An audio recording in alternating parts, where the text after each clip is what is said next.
편히 앉으세요. 실습 시간 이걸로 마치고 간단하게 이제 법문 시간인데, 법문 시간에 들어가기 전에 오늘 서서 하는 명상하고 걷는 거 했는데 혹시 질문하실 분 있으세요?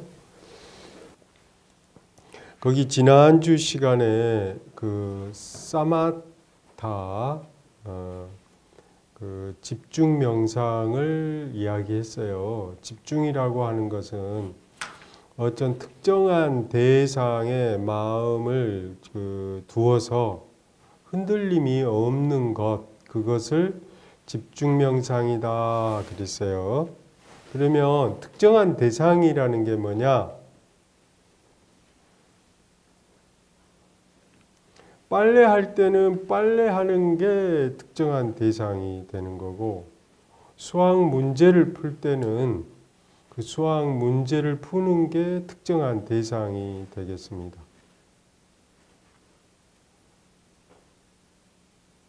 그리고 달리기 할 때는 달리는 데다 그것이 집중하는, 그걸 전체적으로 우리가 집중한다 그래요.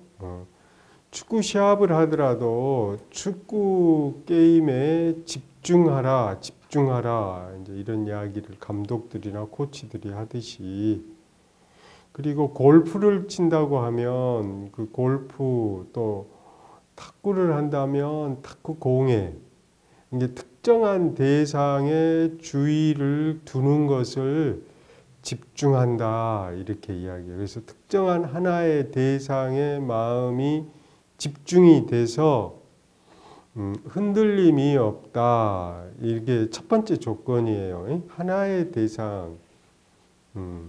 그다음에 두 번째는 그곳에 집중을 한다. 이런 뜻이고. 세 번째는 그래서 마음이 고요해지다. 이런 뜻이 있습니다. 근데 집중을 했어도 여전히 마음이 고요하지 않으면 바른 집중이다 말할 수가 없어요. 그러니까 바른 집중이다라고 할 때는 마음이 그 한 대상에 집중해서 고요해진 것을 그 집중 명상이다 이렇게 이야기하겠습니다.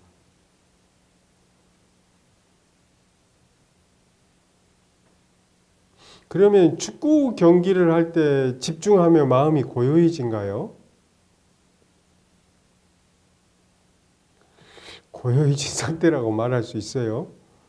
막 이기고 지고 막 이렇게 해야 되니까 꼭 그 마음이 평화롭다고는 말할 수가 없겠죠. 그러니까 일반 세상에서 말하는 집중하고 우리가 여기서 명상이나 이게 우리가 여기서 말하는 집중하고 조금 다르죠. 그러니까 하나의 대상에 주의를 둔다. 이것은 동일한 의미라고 할 수 있어요. 근데 그 결과로 이 세상에서는 어떤 그 결과로 이득을 얻죠. 경기에 이기거나 수학 문제를 풀어서 점수를 획득하거나 게임에 집중을 해서 그 게임에 그 이득을 얻죠. 이게 여기는 수치상 물질적 어떤 그 가시적인 어떤 성취를 하죠. 그런데 우리가 말하는 이 명상에서 말하는 집중이라고 하는 것은 하나의 대상에 주의를 둔다는 점에서는 같은데 결과적으로 마음의 평화와 고요함이 찾아와야 그걸 바른 집중이다 이렇게 이야기한다 이 말이에요. 근데 하나의 대상에 집중을 했는데 마음이 어때요? 막 산란하고 답답하고 오히려 더 부담스러우면 그걸 바른 집중이라고 할 수 없어요. 그래서 앞에다가 집중 앞에다가 바른 집중, 올바른 집중 이 말을 쓰는 이유가 바른 집중이다라고 했을 때는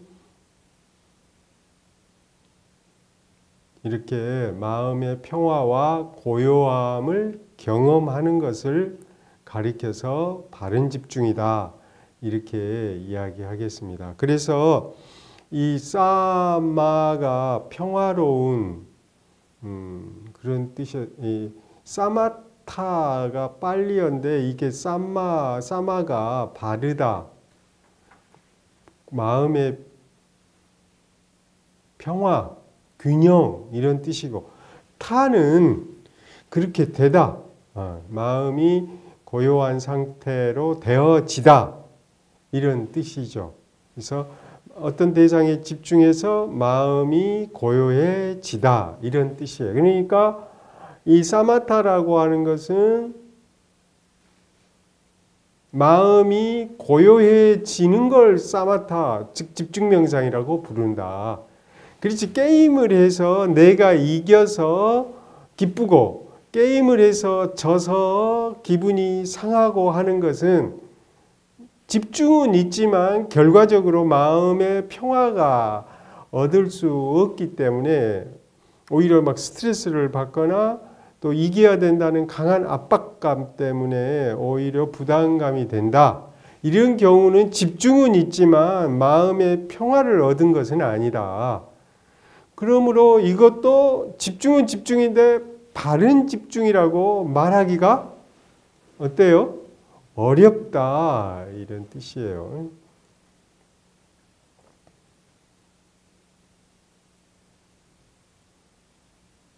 그러니까 세상을 살 때는 경쟁해야 되고 이윤을 얻어야 되니까 집중을 해야죠. 그런데 스트레스를 받죠.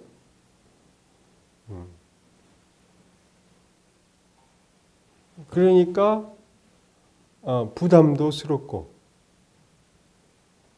그리고 피곤해지고 이게 집중을 하면 마음이 고요하고 몸이 경안, 가벼워져서 기분이 이렇게 청명해야 되는데 그런데 게임을 하거나 또 이렇게 과도한 업무에 시달리게 되면 스트레스를 받고 고통을 받는 거죠. 이게 마음의 평화를 얻고 그 몸이 가벼워지는 게 아니라 무거워져서 힘든다는 거예요. 그러니까 이 바른 집중이냐 아니냐는 그 결과가 평화로우냐, 경안을 얻느냐, 스트레스를 받느냐, 안 받느냐 이런 차이다 이 말이에요.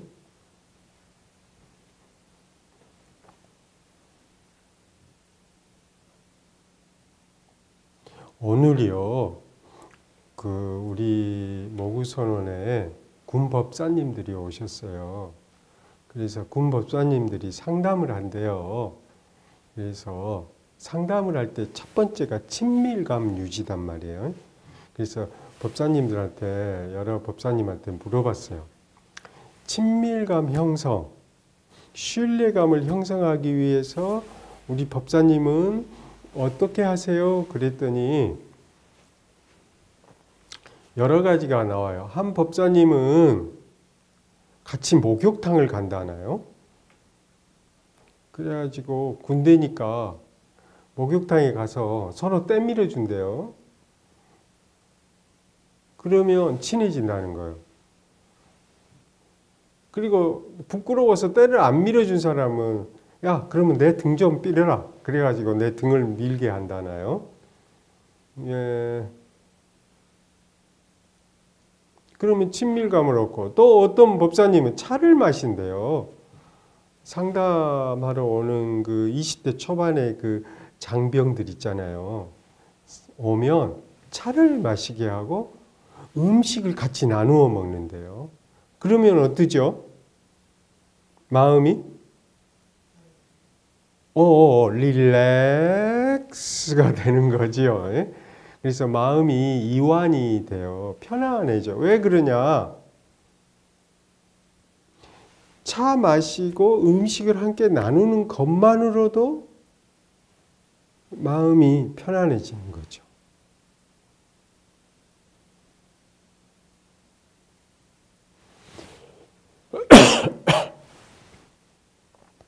차 운전할 때 긴장하세요? 신경 쓰여요? 차 운전하면? 사고가 날까봐 주의도 경계해야 되고 긴장이 되죠. 근데 군대라는 것이 항상 이렇게 긴장이 되는 거예요.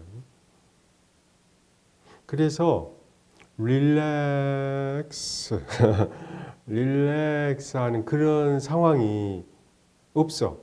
그리고 선임자고 후임자고 엄격한 계급 사회이기 때문에 질서가 유지돼야 되니까 그 속에서는 긴장할 수밖에 없는 거고, 그렇다고 군대 사회의 그 특별한 그 선임자와 후임자 사이에 위계 질서가 없으면 또 명령 체계가 무너지면 또 군 사회가 군기가 빠졌다고 그러거든, 그런 경우는. 그러니까 적절하게 군기가 있어야 되는 거죠. 긴장이 돼야 되는데, 근데 이게 젊은 사람들이 계속해서 긴장만 되면은 나중에는 이제 문제가 발생할 수도 있어. 그러니까 이 절에 오는 그 장병들한테 먹을 것도 주고, 그리고 먹으면서 같이 대화도 해주고, 목욕탕도 같이 가준대요. 그러면 그 긴장 속에 있는 사람들은 어때요? 마음이 편안해지고 이렇게 릴렉스가 돼서 마음이 평화롭죠. 그럴 때 집중력이 생겨난다는 거예요. 그러니까 과도한 긴장은 어떨 경우는 오히려 집중력을 흐트러뜨려 놓고, 그리고 릴렉스 된 상태에서 오히려 더 집중력을 발휘한다는 거예요. 또 이런 사례가 있어요. 시험만 되면 불안해. 그래갖고 배탈이 나버려. 이번에 시험 해서 1등 나야지. 이번에 틀리면 안 돼. 그런데 시험 보기 일주일 전부터 배가 슬슬 아프고는 내일 시험 본다고 그러면 오늘 잠도 못 자고 배가 아파버려. 그래가지고 시험 당일날은 정작 자기 실력 발휘를 못하는 아이들이 있어요. 이런 것을 시험 불안이라고 그래요. 그러니까 왜 시험이 불안이 되냐? 스트레스를 받아서 이 위가 위축이 되고, 그래서 위가 아파버리는 거예요.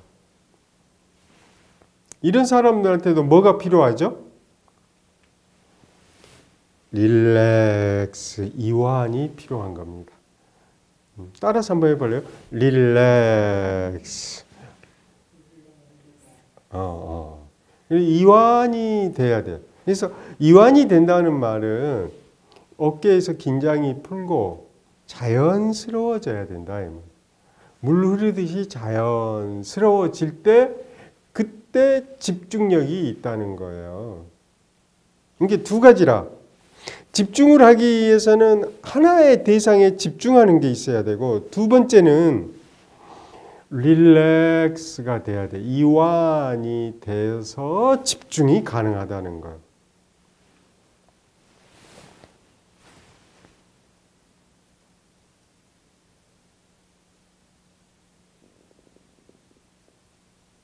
글쎄요, 서구 심리치료에서는 이 릴렉스 하는 것을 가르쳐줘요.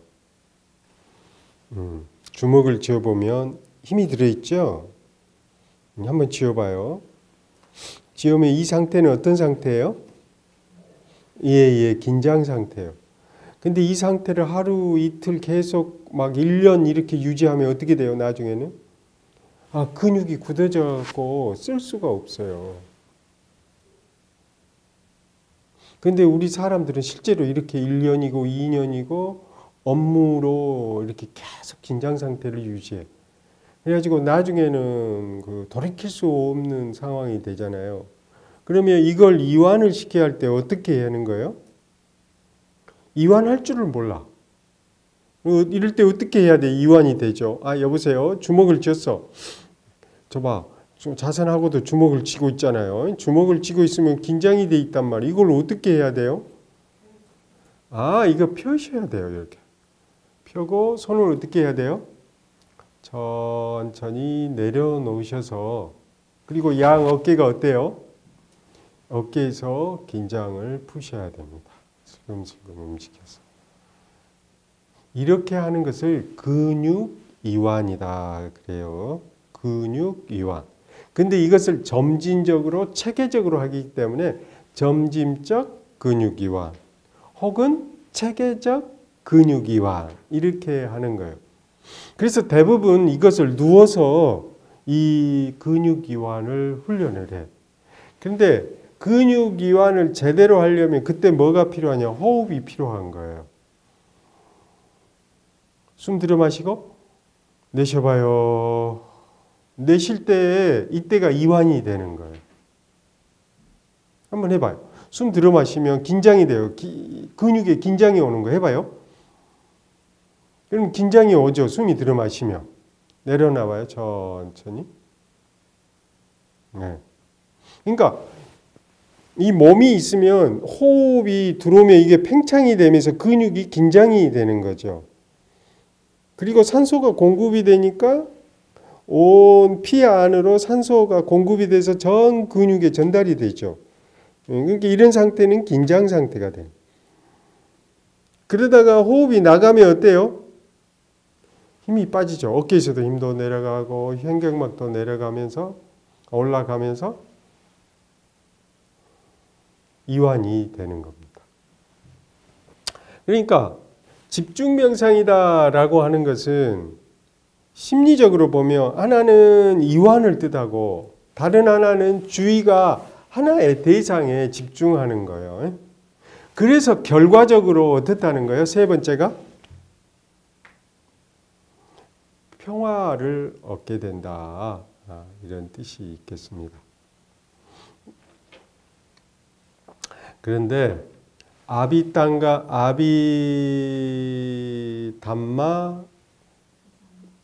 다 상가라고 하는 책이 있어요.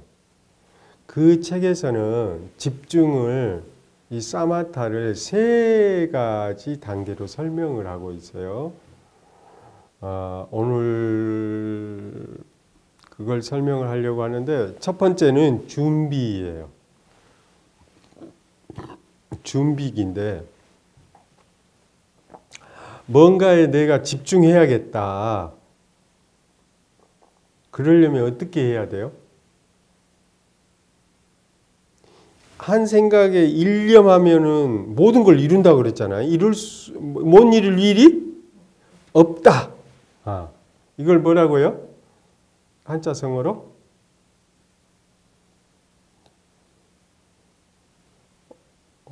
잘 기억 안 나요? 일념? 나도 빨리 기억 안 나서 여러분들한테 물어보는데 여러분들 기억 못 하시나 봐.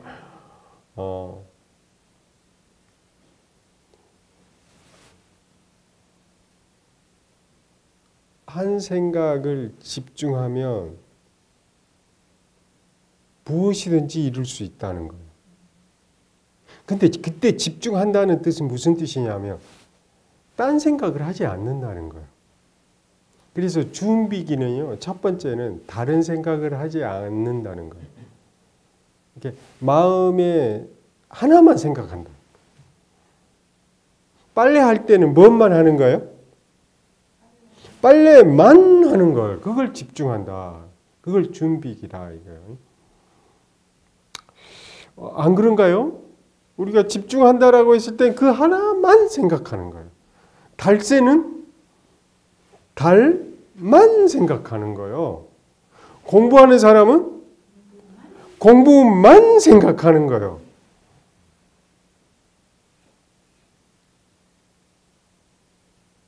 잠자는 사람은 잠만 자야죠. 막 들치닥 이리 엎어지고 저리 엎어지고 이 생각 저 생각하면 잠을 잘 수가 없어요. 그래서 하나의 생각에 이렇게 집중하는 거. 그러기 위해서는 딴 생각을 하지 말아야 돼. 그런데 우리는 끝없이 생각을 하죠. 이게 참 집중을 어렵게 만들어요.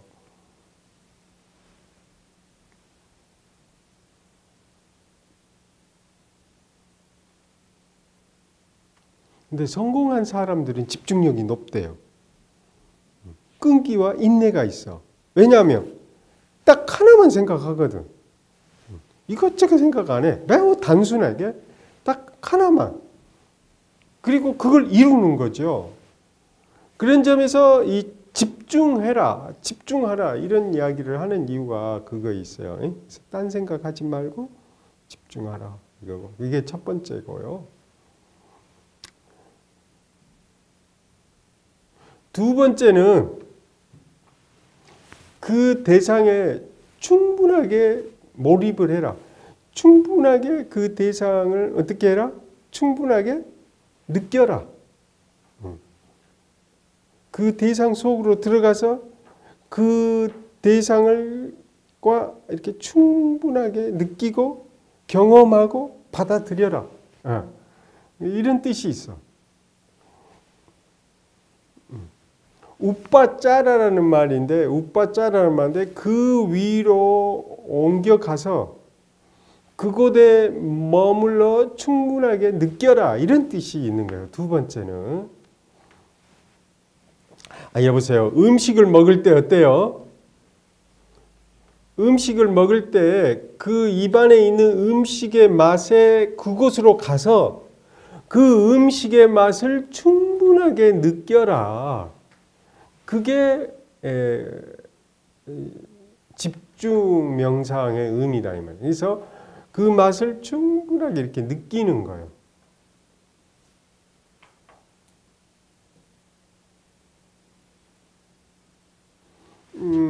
이게 충분하게 느껴라 이거예요. 충분하게 느껴라. 이 집중한다는 말은 그곳에 가서 그 속에서 충분하게 그곳에서 살아라, 머물러라, 느껴라 이런 뜻이 두 번째이다 이 말이죠. 그런데 우리가 화가 날 때 화를 충분히 느끼는가요? 아니면은 화를 바깥으로 발산하는 데 몰두한가요? 보복하고 상대를 어떻게 하면 공격할까에 몰두하지 자기가 성났다는 그 성남에 충분하게 머물지를 못한다요.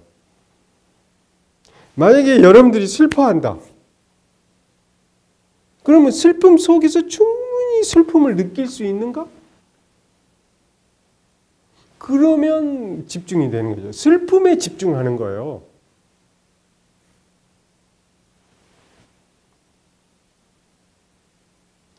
여러분들이 목욕탕에 가죠.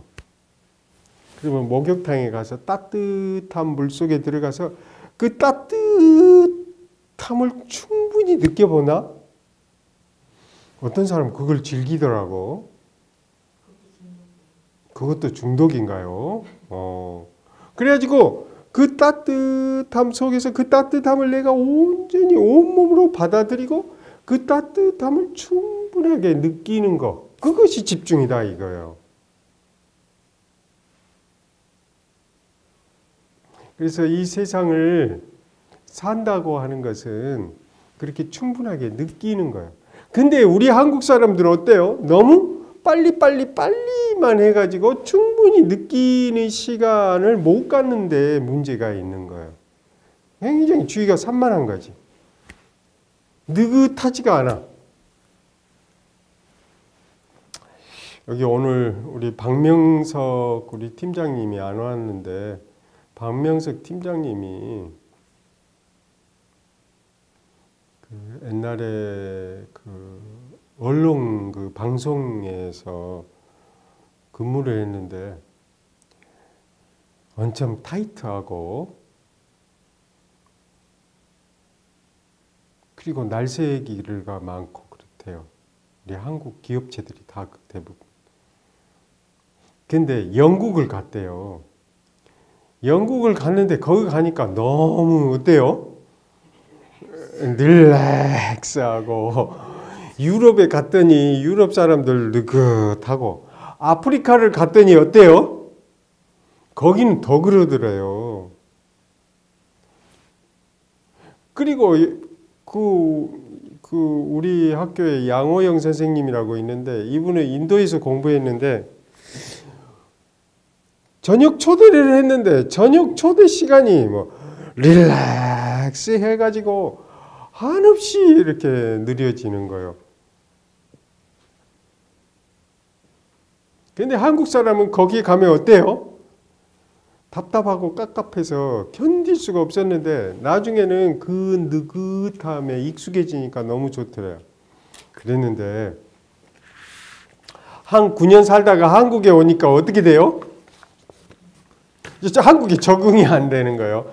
한국은 계속 순간 빨리 이게 계속 돌아가는데 거기에 정신이 없이 돌아가서 굉장히 적응하는데 애먹었대요. 그래서 이 집중한다는 말 속에는 무슨 뜻이 있냐면 충분하게 느낀다. 그것에 충분하게 머물러 본다. 한국 사람들은 여행을 가도 그렇대. 패키지 여행을 하니까 조금 보고 사진 찍고 그냥 또 다음에 가고 또 거기 가서도 어때요? 사진 찍고 금방금방 새로운 곳을 찾아다닌대.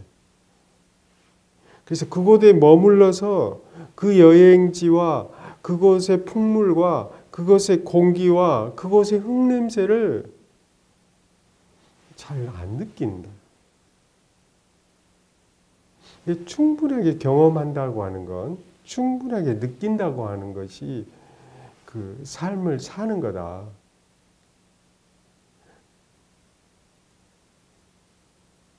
여러분들은 어느 쪽을 선택할래요? 빨리 순간순간 막 그 사진 찍고 막 지나가는 그 빨리빨리 그런 생활을 택할 거예요? 아니면 하나씩 충분히 느끼면서 살아가는 삶의 양식을 택할까요? 뭐 빨리 할 때는 빨리 하고 느리게 할 때는 느리게 해야죠. 뭐 그걸 가지고 뭐 둘 중에 하나만 선택하라면 되겠습니까? 이렇게 이야기할 수가 있어요. 근데 어쨌든 간에 사마타 명상, 즉 집중 명상은 느긋해지는 명상이에요. 그래야 마음이 어떻다? 느긋해진다. 그래서 교감신경계는 sympathetic nervous system이라고 하는데 그것은 우리를 흥분시켜요. 그래서 빨리 하게끔 만드는 게 교감신경계예요. 근데 부교감신경계, parasympathetic nervous system인데 부교감신경계는 느긋하게 하고 평화롭게 하고 천천히 하는 스타일이 부교감신경계라. 그래서 이게 교감신경계는 위협하거나 힘들면 이 교감신경계에 의해서 막 흥분 상태로 바뀌어. 근데 이 흥분 상태가 오래 지속이 되면 에너지가 고갈이 되고 스트레스가 심해져서 많은 병과 질환을 가져오는데 이 느긋한 이 뭐죠? 부교감 신경계로 이게 바뀌어져야 돼.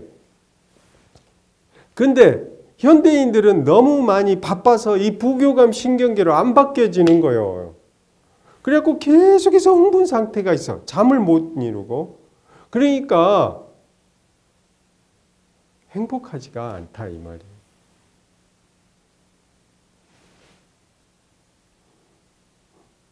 그러니까 집중 명상을 해야 할 이유는 뭐냐? 딴 생각을 하지 아니하고 하나의 대상에 집중해서 마음을 느긋하게 가지도록 할 필요가 있는 거죠.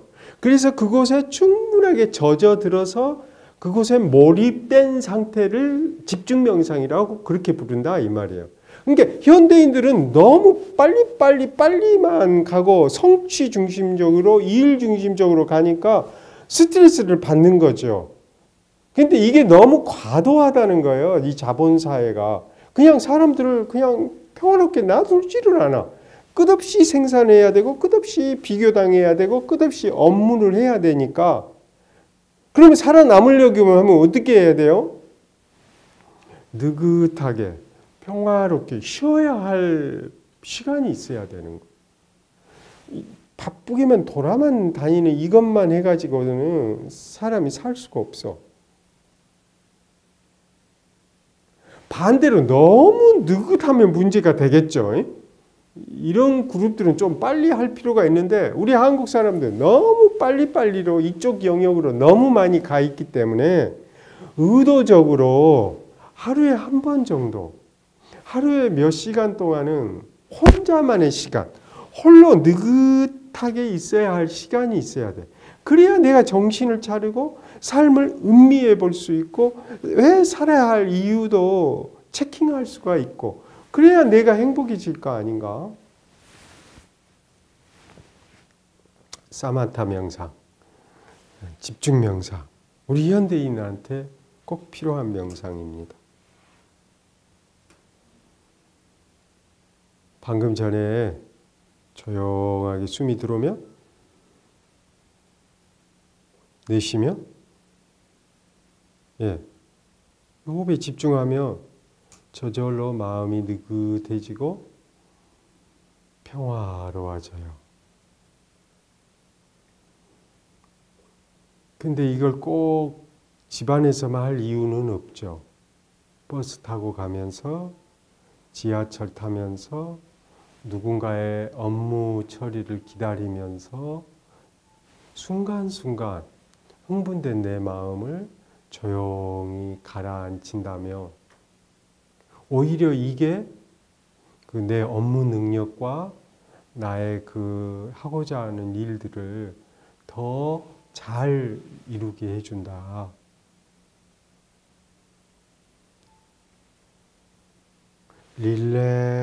릴렉스가 우리들에게 성취를 주고 우리에게 집중을 할 수 있게 한다. 그런 이야기를 하면서 오늘 그 릴렉스, 즉 집중 명상의 의미에 대해서 오늘 이야기했습니다. 수고하셨고 혹시 질문하실 거 있으세요? 오늘 제가 여러분들에게 한 법문 가운데 또 혹시 질문하실 거?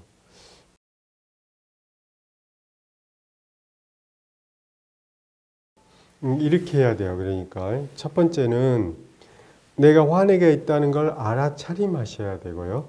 1단계는. 그래서 우리가 이 앞전 법문 시간에 알아차림에 대해서 이야기했는데 내가 화가 나 있다고 첫 번째 순간을 알아차림하시는 거예요.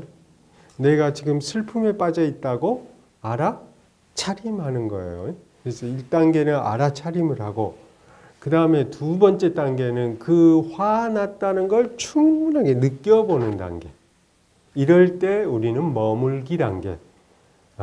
그래서 이 단계가 화남에 집중하는 단계예요. 그 화남 자체에 집중하는 단계. 그래서 오늘 제가 설명한 것은 이 화남에 집중하는 걸 이야기한 거고, 그 다음에 세 번째는 그 화남을 지켜보는 단계. 이게 첫 번째는 화남을 알아차리는 단계, 두 번째 화남을 충분히 경험해 보는 단계, 세 번째는 그 화남을 충분히 이렇게 지켜보는 단계. 사라질 때까지. 대부분 그것은 3분이 지나면 가라앉는데, 생리학적으로.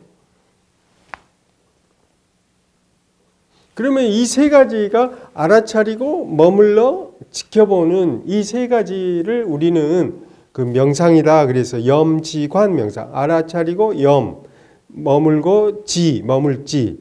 알아차리고 알아차릴 염, 머물지, 염지관, 지켜볼 관, 관찰할 관. 이렇게 세 가지인데 전통적으로는 우리는 지관만 이야기했고 염 따로 이야기했는데 이 세 가지가 함께 작용을 하는 것이지 따로따로 작용하는 것은 아니다.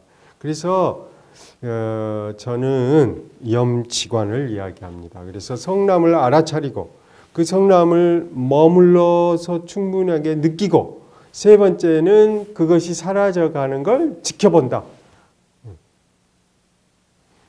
그러면 마지막에 이렇게 질문할 수 있죠. 그러면 화는 어디로 갔을까요? 화가 다 사라졌으면 이렇게 할 수 있죠. 성남은 어디서 왔고 성남은 어디로 갔는가? 이렇게 질문을 하면 이제 간화선이 되겠죠. 그런데 이 질문을 하기 전에 먼저 이 성남에 대해서 충분하게 느껴봐야 돼.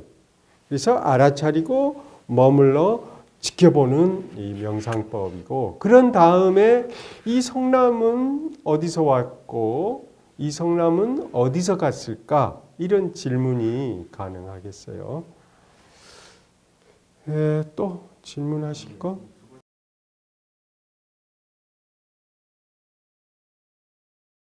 그 니미타 표상 부분은 너무 많기 때문에 다음 시간에 한 번 더 강의하도록 하겠습니다. 근데 오늘 간단하게 이야기하면 이 니미타에 대해서 여러 가지 의견이 많는데, 호흡을 할 때 그 호흡의 이미지가 들어오고 나가고 이 숨이 들숨과 날숨 그리고 그 멈춰진 이게 눈앞에 이 전체적 리듬이 선명하게 내 눈앞에 그게 눈에서 딱 선명하게 딱 보일 때, 그럴 때 니미타가 나타났다 이렇게 이야기하는 거예요. 호흡 명상을 할 때는 뭐가 나타나야 되는 거예요? 호흡의 표상이 정확하게 나타나야죠. 근데 이런 경우가 있어. 호흡을 집중하는데, 여보세요? 집중하는데 딴 생각이 일어나면 호흡을 어떻게 되는 거죠? 놓치죠. 그럴 때는 니미타가 나타난 게 아니죠. 그 다음에 의도적으로 호흡을 집중하려고 하면 할수록 호흡이 니미타가 안 나타나. 호흡 표상이 나타나지를 않아. 그래서 한 걸음 물러나서 그 호흡의 들숨 날숨 그리고 멈춤의 그 표상이 선명하게 눈앞에 나타나는 걸 표상이 나타났다 그러는 거예요. 다른 말로 말하면 호흡을 할 때는 호흡만 보이면 그럴 때가 뭐가 나타났다? 니미타, 즉 표상이 나타났다. 이렇게 이야기하는 거예요. 오케이? 여러분들 야구 경기 해본 적 있으세요? 근데 야구 경기에서 방망이를 들고 투수가 던진 공을 치면 어때요? 눈으로 그걸 보면서 치죠. 그런데 제가 경험을 했는데 옛날에 어떤 공은 휙 와버려요. 그래갖고 어떻게 온 줄도 몰라. 이미 지나가 버렸어. 나는 칠 수가 없어. 그런데 어떤 공은 눈에 선명하게 보여. 그러면서 내 눈앞에서 그것이 멈춘 듯이 보여. 그래서 나는 그걸 힘껏 휘둘려서 그걸 때렸더니까 안타를 쳐지는 거예요. 그런 경험을 해본 적이 있어요. 그런데 나중에 생각해보면 그 공의 빠르기는 똑같아요. 그런데 어떨 때는 휙 지나가고 어떨 때는요, 탁 내 눈앞에서 멈춘 듯이 보인다. 그럴 때 니미타가 나타났다. 표상이 나타났다. 그렇게 하는 거예요. 그래갖고 딱 멈춘 듯이 보인다. 이 말이에요. 그러니까 호흡도 숨이 들어오고 나가는 게 끝없이 움직이는데 어느 순간에 호흡이 들어오고 나가고 멈춘 그것이 선명하게 보이면서 오직 그것만 그곳에 존재할 때, 그럴 때 이 상태를 몰입된 상태, 이때는 몰입된 상태.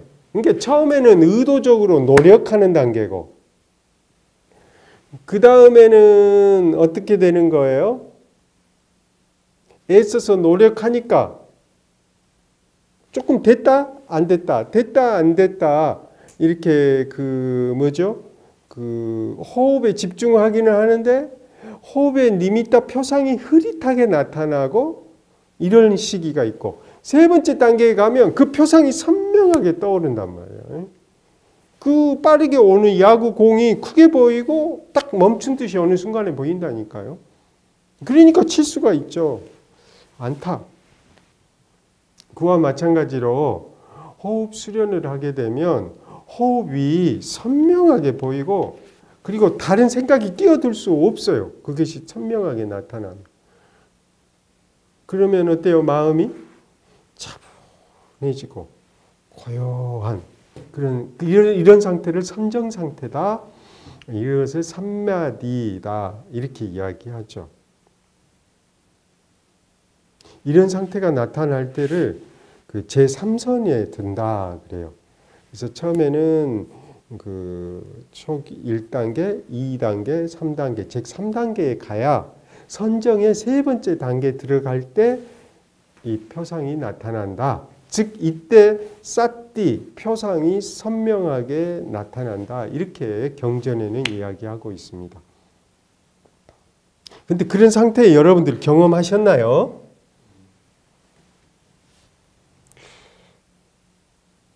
처음에는 어려운데 일단 한번 경험을 하면 그 다음부터는 딱 앉으면 5분 내에 그 상태에 딱 들어갈 수 있어. 그런데 그걸 계속 지속적으로 같은 시간에 같은 장소에서 지속적으로 해야 그걸 경험을 하게 된다. 했다 안 했다 하는 게 아니라 지속적으로. 그리고 일단 그 느낌을 이제 몸이 기억하면 즉각적으로 언제든지 할 수가 있어. 언제든 자기가 원할 때, 예, 뭐 지하철 타고 가다도 할 수 있고 걸어가다도 그 느낌을 느낄 수 있어요. 그러니까 그런 것들은 그 사람의 이제 그 계속적인 노력에 의해서 이루어질 수 있겠습니다. 야구 선수도 우리 잘 치는 사람은 뭐지 타율이라고 그러잖아요. 우리 집중력도 잘하는 사람은 이렇게 퍼센트 확률이 높겠죠. 근데 처음 호흡한 사람은 어때요? 호흡 집중도가 현저하게 떨어지겠죠. 그러면 이걸 우리는 우리 연구원에서는 3분 동안 호흡하라고 하고 그 사이에 일어나는 생각을 보고하라고 해요. 5분이나 3분 동안. 그러면 이 사람이 얼마나 집중력이 있는지. 그러면 처음 상담을 시작할 때는 뭐 5분에 막 한 20개 막 이렇게 보고를 했다. 근데 계속 수련을 하니까 나중에는 그 뭐죠? 뭐 5분에 막 한 서너 개밖에 보고 안 했다. 그러면 이 사람의 집중력이 증가했다. 즉 사마타 이 집중 명상이 많이 깊어졌다. 그러면서 이 사람의 스트레스가 감소됐다는 것도 보여준다면, 그러면 이런 연구 보고를 하면은 우리가 객관적으로 할 수 있죠. 물론 그것도 할 수 있어요. 뇌파 측정도 할 수 있고, 바이오 피드백을 이용한 심장의 박동수라든가 여러 가지 생리적 변화도 체킹할 수가 있죠. 근데 그런 것들은 실제로 해보면 알 수가 있어요. 그래요. 오늘 두 가지 질문으로 오늘 이걸로 마치도록 하겠습니다. 고생하셨어요.